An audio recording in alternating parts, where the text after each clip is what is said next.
Butuhan po natin ang PDP Laban na walang laglagan kahit isa. Ako na po ang mga ngampanya po sa inyo mga kaibigan. Kahit hindi na natin tingnan yung background nila, pag once pinili ni Tatay Digong yan, ibig sabihin mga kaludi, mga matino yan sila. Huwag na tayong magpakabulag-bulagan ngayon. Dahil alam po natin mga kaludi, Pilipino, kapwa Pilipino din ang maghihirap pag once hindi natin yan sila susuportahan.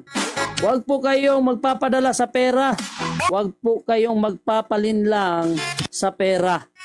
Dahil ang pera, isang araw lang pwedeng ubusin. Pero ang bansa natin mga kaludi, habang buhay, lulugmok sa kahirapan.